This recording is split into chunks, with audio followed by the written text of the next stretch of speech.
At nais ko pong ibahagi po sa inyo ang sinabi po ng Philippians chapter 2, verses 12 to 16. Ayan, pakibuksan na po natin ating mga Bible, Philippians chapter 2, verses 12 to 16. Beloved, as ye have always obeyed, not as in my presence only, but now much more in my absence, work out your own salvation with fear and trembling. For it is God which worketh in you, both to will and to do of his good pleasure. Do all things without murmurings and disputings, that ye may be blameless and harmless, the sons of God without rebuke, in the midst of a crooked and perverse nation, among whom ye shine as lights in the world, holding forth the word of life, that we may rejoice in the day of Christ, that I may not run in vain, neither labor in vain. Holding forth the word of life, that I may rejoice in the day of Christ. Yan po ang ating bibigyang pansin. Rejoice in the day of Christ. Let us pray. Our gracious, loving God, our Father in heaven, we thank you and praise you for this wonderful day. Thank you for our fellowship here in Cavite. Lord, we pray that you will continue to bless our fellowship, and thank you for allowing me to again share your word sa pamagitan po ng Believers Breakfast sa online ministry na kung saan alam ko po na ikaw ang naglagay at ikaw ang nagpapala. Salamat po sa mga patuloy na sumusubaybay sa ministeryong ito. I pray, O Father, that you will continue to reach people para po sa iyo, and may you again, bless our hearts sa pamagitan po ng aming pagsasalo-salo. Sa iyo ko po'y pinagkakatiwala, dakilang Diyos, ang aming pong mabungang ministeryo. Ito po ang aming panalangin sa pangalan po ng aming Panginoong Jesus. Amen. Amen. Okay. Ang sabi po ni Apostol Pablo, holding forth the word of life, that I may rejoice in the day of Christ. So nais ko pong isentro ang ating magiging pagsasalo-salo doon po sa tinukoy niyang the day of Christ. Yes, bilang mga mananampalataya, yan po ang ating pong blessed hope. Yan po ang ating mapalad na pag-asa. Sa ilang mga pagtuturo at mga panulat ni Apostol Pablo, ito po ay kanyang binanggit. And kung manonotice nyo po, every time na yan po'y babanggitin ni Apostol Pablo, ito po'y ginagamit niya na pang-encourage sa kanyang mga sinulatan. Nung siya po'y sumulat sa mga taga-Korinto, binigyang pansin po niya ang patungkol sa katotohanan ito, na kung saan ang mga Kristiyano ay dapat maging matatag, hindi makikilos, manatiling matibay, at laging nananagana sa gawa ng Panginoon, sapagkat hindi raw po mawawala ng kabuluhan ang ating mga pagpapagal. Doon po sa 1 Corinthians chapter 15, na kung saan naikot ko po sa inyo ang pinakahuling talata, yan po'y tumukoy sa pag-asa, meron po ang mga mananampalataya. So kaya po mga kapatid, mga kaibigan, mga giliw na taga-subaybay, may we always consider ito pong napakadakilang katotohanan na ang ating pong buhay dito sa lupa ay hindi po palagian. Meron pong takdang panahon na tayo po'y babalikan ng ating Panginoon. Kaya it is good to make sure of our salvation, because one day, Jesus Christ will surely come again. Amen? At iyan po ang pag-asa mayroon po tayo. Now, nung sulatan po ni Apostle Paul ang mga taga-Pilipos, ang isa sa binigyan po niya ng pansin ay ang importansya ng tinatawag nating maayos at matuwid na lakad at buhay. In fact, ang kanyang encouragement, ang sabi po niya, work out your own salvation with fear and trembling, for it is God which worketh in you both to will and to do of his good pleasure. Ang paalala nga po niya, gawin ng lahat ng walang pagtatalo-talo, walang pagbubulungan, at ang kanyang sinasabi na dapat daw po hindi tayo maging kapintas-pintas, that ye may be blameless and harmless, the sons of God without rebuke, in the midst of a crooked and perverse nation, among whom ye shine as lights in the world. At doon niya sinabi ngayon, holding forth the word of life, that I may rejoice in the day of Christ. Para daw po ang ating pagtakbo, ang kanyang pagtakbo ay hindi mawalan ng kabuluhan, ang kanyang pagpapagal ay hindi mawalan ng kabuluhan. Alam niyo naman po, napakasigurista po ni Apostol Pablo sa usapang buhay sa Panginoon. Di ba? Remember, in 1 Corinthians chapter 9, when he tried to encourage the believer, ang sabi niya, malinaw na malinaw po mga kapatid, na kung saan ang paalala niya, know ye not that they which run in a race run all, but one receiveth the prize. So run that ye may obtain. At ang sabi niya sa verse number 25 ng chapter 9, and every man that striveth for the mastery is temperate in all things. Now they do it to obtain a corruptible crown, but we an incorruptible. Kaya parang katulad ng ating pong teksto, sabi niya, I therefore so run, not as uncertainly, so fight I, not as one that beateth the air. That is the good thing about the Apostle Paul. Sa kanya pong buhay sa Panginoon, ayaw niyang masasayang ang kanyang ginagawa. And I would like to encourage everyone that our labor being a believer, hindi po ito mawawalan ng kabuluhan. Amen? So let me focus now doon po sa ating pinaka-teksto, holding forth the word of life, that I may rejoice in the day of Christ. You know, yung tinukoy po ni Apostol Pablo na day of Christ, yan po ay masasabi nating a day of reunion. Yes, a day of reunion. Bakit? Sapagkat ang usapin ng pagbabalik ng Panginoon, ito po'y mangyayari sa pamamaraan na uunahin pong ibabangon ang mga namatay kay Kristo, at ganun din naman ang mga natitirang buhay, ira-rapture po yan at magkakasama. Kaya mga kapatid, mga minamahal, Pastor Orson, let me encourage you sa message na ito na muli makakapiling at makakasama natin si Teacher Tessie. Yan po yung ating gustong bigyang pansin. Sa 1 Thessalonians chapter 4, yan po itinalakay ni Apostle Paul sa mga mananampalataya sa Thessalonica. Sa verse number 13, ang sabi, but I would not have you to be ignorant, brethren, concerning them which are asleep, that ye sorrow not, even as others which have no hope. For if we believe that Jesus died and rose again, even so them also which sleep in Jesus will God bring with him. Okay? For this we say unto you by the word of the Lord. Okay? Yung pong otoridad natin, salita po ng Panginoon. Kaya mga kapatid, babalik ang Panginoon at muling magkakasama-sama ang mga tunay na mananampalataya. So, it is good to have an idea and that knowledge na ang day of Christ ay ang patungkol sa muling pagsasama-sama ng mga mananampalataya. A day of reunion. It is also good to understand na sa ating pong katuruan na pinangahawakan, yung pong day of Christ is also a day of review. Yes, sapagkat meron pong takdang panahon na kung saan lahat ng ginawa po natin ay babalikan, lahat ng ginawa po natin ay aalalahanin. So, a day of review. Yun po ang rason kung bakit ang encouragement ni Apostle Paul sa mga mananampalataya ay ang talagang ganapin ang buhay ng isang tunay na ligtas. Alam nyo, kapag ang mananampalataya, ang pinag-usapan natin, ang expectation po natin dyan ay yung manifestation ng kanyang pagkamananampalataya. It is one thing for us to claim na tayo'y mananampalataya, but it is another and a great thing to somehow manifest in our lives yung pagiging mananampalataya natin. Kaya mga kapatid, ito po ang isa sa paalala na meron pong nakatakdang panahon na kung saan, sabi ko nga, a day of review. Lahat ng ginawa po natin, mga kapatid, hindi ba nililiwanag ko po na sa salita po ng Panginoon, even in the book of Hebrews chapter 6 verse number 10, ang sabi po, for God is not unrighteous to forget your works and labor of love. Diba? So, ibig sabihin, meron pong araw, takdang panahon, na yung lahat ng ating pagpapagal, lahat ng ginawa natin, yan po ay aalalahanin. Yan po ay bibigyan ng tinatawag nating pansin. A day of Christ is a day of reunion. The day of Christ is a day of review.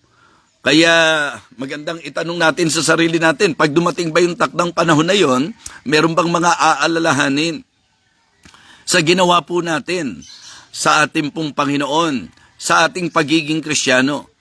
Because it is also good to be reminded, folks, that the day of Christ is also a day of reward. Di ba? Aalalahanin upang gantimpalaan. Sa Book of Revelation, ang isang laging makikita nyo po, nung pong i-address ang mga churches, ang laging sinasabi, I know thy works, I know thy labor, and thy patience. I know thy works, I know thy patience, I know thy labor. So, mga kapatid, alam ng Diyos ang lahat ng ating gawa at ang lahat ng ating ginawa, at yun po ang isang dahilan kung bakit dapat maging exciting sa atin yung pong tinutukoy ni Apostol Pablo. At pansinin niyo po and try to understand yung pagkakasabi po ni Apostol Pablo, holding forth the word of life. Ang sabi niya, that I may rejoice in the day of Christ, that I have not run in vain, neither labor in vain. Pag inaral niyo po yung buhay paglilingkod ni Apostle Paul, talagang very challenging eh. Mahahamon ka talaga. Mga kapatid, dumating sa punto na sa usapang pagmiministeryo, hindi na nga niya inari ang buhay niya na waring sa kanya'y mahalaga.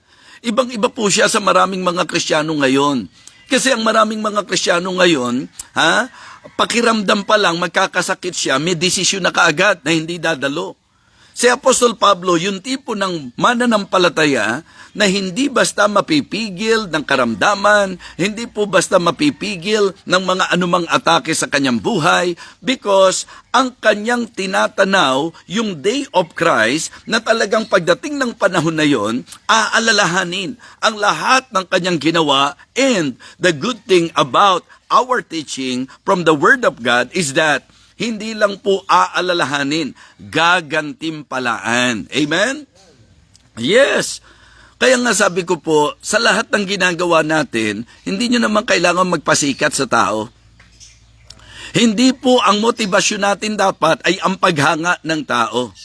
Dapat kaya po tayo nagsiserve, una, dahil po mahal natin ang Panginoon.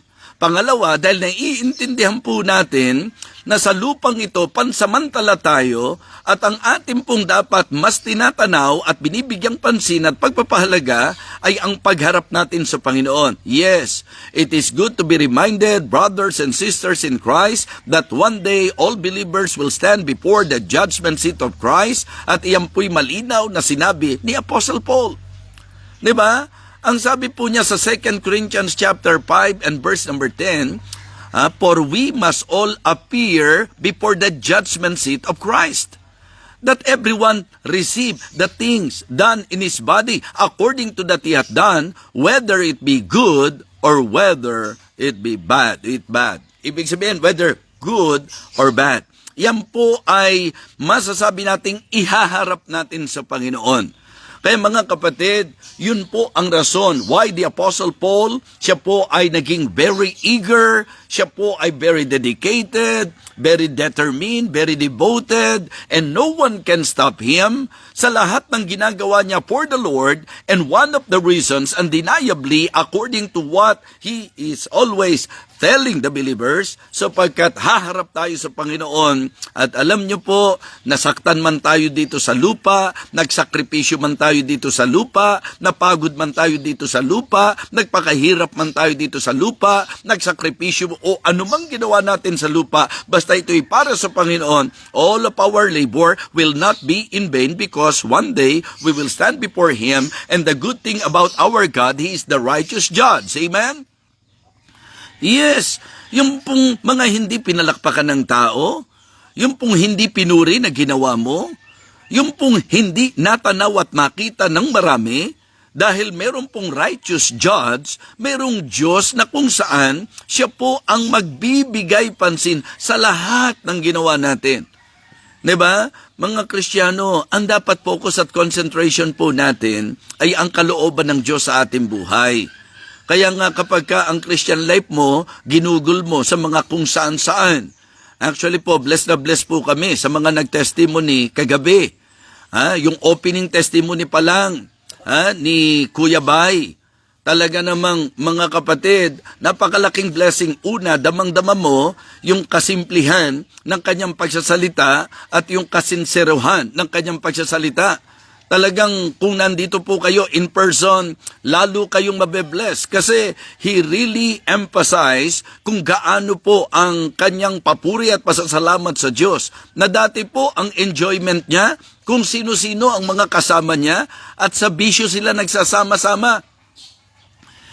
Kung maririnig niyo po siya, hindi po siya talaga makapag-express completely kung gaano siya kasaya na ang kasama niya ay mga mananampalataya. Na pwede po palang maging masaya sa pagsasama-sama ang mga mananampalataya kahit walang inuman ng alak, kahit walang mga sugal-sugal o bisyo. Ganon din po ang sinabi ni Tatay Rene, na kung saan napakalaking blessing na ibang-iba yung fellowship ng mga mananampalataya. Amen? Pero alam nyo po, yung Day of Christ, lalong matindi yun. Dahil reunion po yan ng lahat ng mga mananampalataya. At yun po ang magiging panahon na lahat ng ginawa natin, maaalala po yan. And then, gagantimpalaan ng Panginoon. Amen? Excited po ba tayo na haharap tayo sa Panginoon? Kaya importante po na kung may mga hindi pa ayos sa buhay natin, ayusin na natin.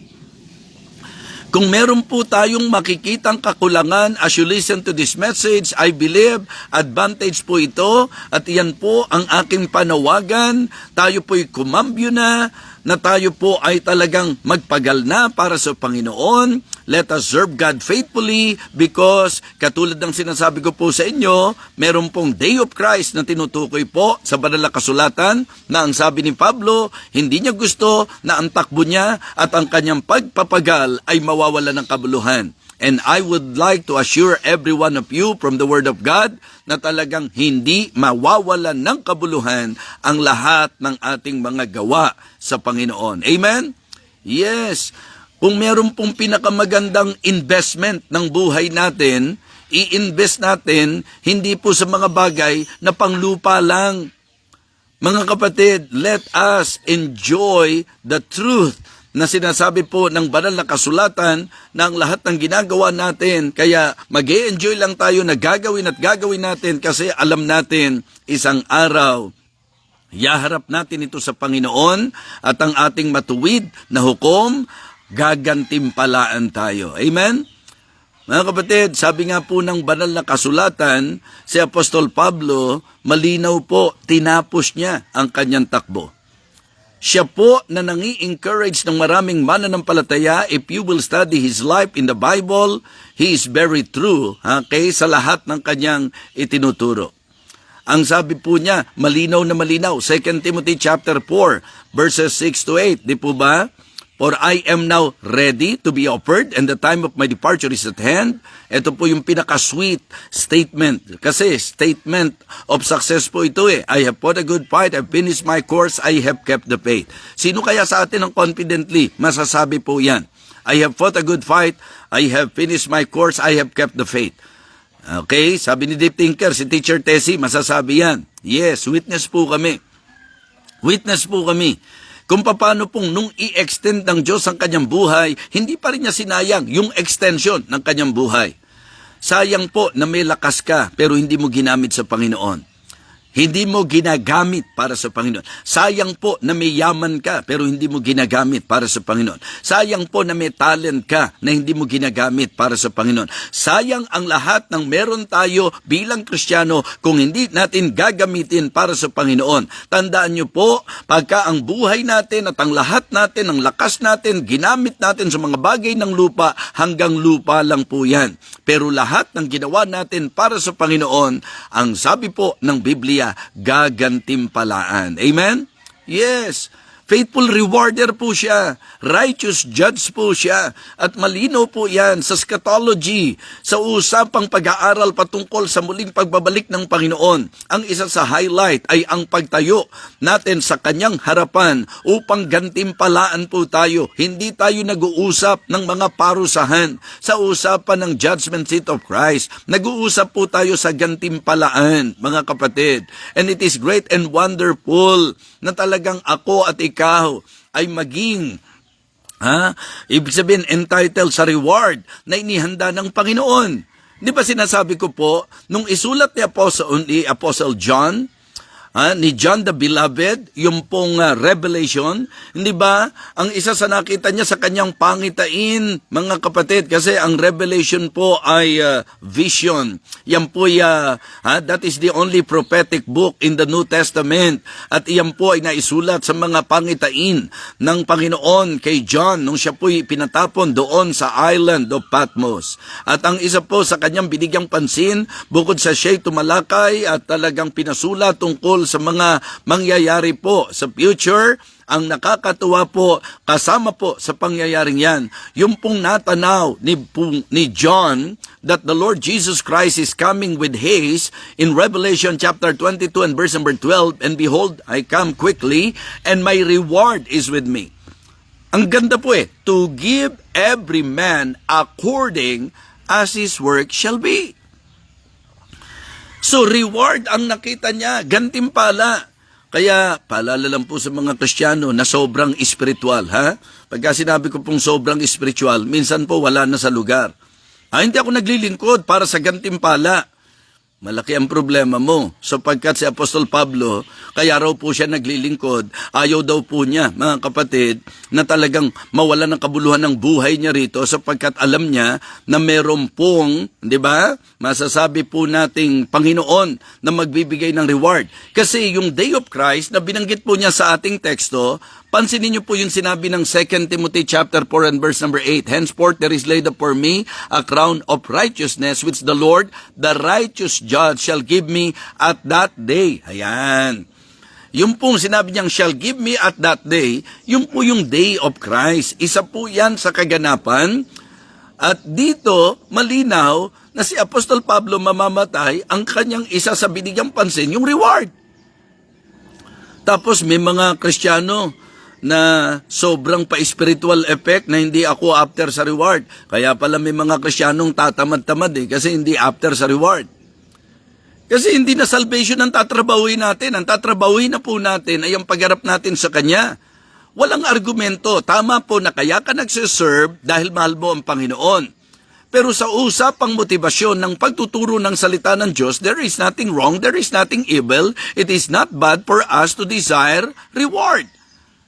Diba? Yun po. Kaya nga ang sabi niya, run that you may obtain. Ano po yung tinutukoy niyang tatanggapin at tatamuhin natin?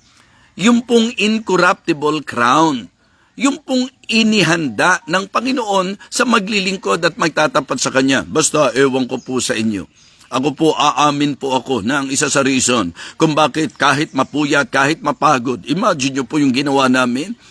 Bumiyahe ng madaling araw, di ba? Nangaral ng 2 beses, bumiyahe uli ng madaling araw, bumiyahe na at nangaral ng 2 beses, tapos tumuloy pa po ako dito po sa Cavite, kaya pala ako pinatuloy ng Panginoon dito dahil palalakasin niya ako ng gusto sa mga nakaka-encourage na ka-fellowship po dito. Shout out sa mga ka-fellowship dito sa Kubo! Well, kita nyo, ang sigla ng shoutout nila, di ba? Oo, ang sigla, ang pakalakas nung shoutout nila. Mas malakas pa yung boses ko kaysa sa kanilang lahat. Ano po? So, kidding aside, it is really a wonderful thing that in the design of God, once na ikaw ay nag-serve sa Kanya faithfully, hindi mawawala ng kabuluhan sapagkat may reward. At ang Day of Christ is a day of reward. Amen? Day of reunion, day of review, day of reward, and hey, day of rejoicing. Amen? Yes, yung pong Day of Christ, ito ay malinaw na kung saan dapat araw ng kasiyahan, kagalakan sa bawat isa po sa atin, holding forth the word of life that I may rejoice in the day of Christ. How about you, my friend? How about you, my brother, my sister in Christ? Ganun din po ba tayo? Talaga bang magre-rejoice tayo sa Day of Christ? Sa panahong ukol at takda ng Panginoon na siya'y babalik at ang isa sa kaganapan nito ay ang pagbibigay pansin sa lahat ng ginawa natin? Kaya kung ikaw ay tagapanguna ng mga kababaihan, faithfully gawin mo ang pagtitiwalang yan ng Panginoon sa iyo. Kung ikaw ay binigyan ng talent at inilagay sa music ministry, i-enjoy mo ang lahat ng yan. Sapagkat may nakatakdang panahon na talagang celebration ito para sa ating mga mananampalataya. At yan po ay para sa akin, dapat exciting sa atin. Exciting event para sa mga Kristiyano. Mga kapatid, balikan natin ang ating teksto. Ang sabi po, malinaw, wherefore, my beloved, as ye have always obeyed, not as in my presence only, but now much more in my absence.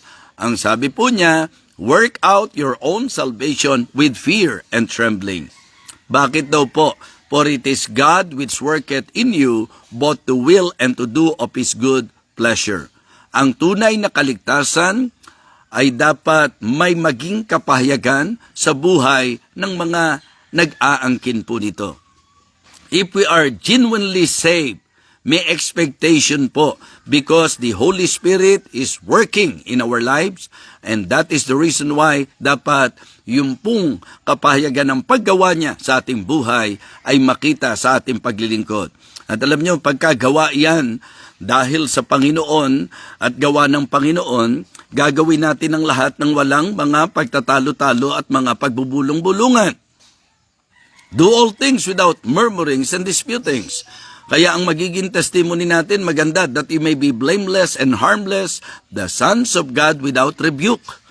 Ibig sabihin, parang ang idea po nung the sons of God without rebuke, hindi yung pagka-kiniklaim mong Kristiyano ka, ganyan ba yung Kristiyano? Dapat ba yan sa mananampalataya? Kaya may mga pagkakataong dapat nagsusuri din po tayo ng sarili natin. Baka mamaya, ang tagal-tagal na nating Kristiyano, iringan pa tayo sa church. Diba? Ang tagal-tagal na nating mga Kristiyano, turuan pa tayo sa usapan ng paglilingkod. Mga kapatid, every opportunity na ibibigay ng Panginoon sa atin, gamitin po natin yan because one day, haharap tayo sa Kanya. So sabi po, that you may be blameless and harmless, the sons of God without rebuke in the midst of a crooked and perverse nation, among whom ye shine as lights in the Lord, in the world. So tayo po ay dapat magliwanag sa madilim na sanglibutang ito. At ang encouragement ko po ay ang encouragement ni Apostol Pablo, holding forth the word of light, that I may rejoice in the day of Christ, that I may not run in vain, neither labor in vain. Mga kapatid, dapat mag-rejoice tayo in the day of Christ. I hope na tayo po ay napagpala at na-bless sa ating pong naging pag-aaral. Again, thank you so much for watching. Let us pray. Dakilang Diyos, marami pong salamat sa oras na ito na ipinagkaloob mo sa amin na kami po ay nakapagbigay pansin sa pag-aaral po ng iyong salita. Thank you for always guiding me and helping me to share your word with clarity, especially sa mga tao na laging uhaw at sabik sa katotohanan. Lord, may you continue to bless each and every one of us, O God. May this message serve as an encouragement and motivation for us to serve you more and to serve you faithfully. We love you, Lord. We thank you, Lord. We honor you, Lord. In Christ's most precious name, amen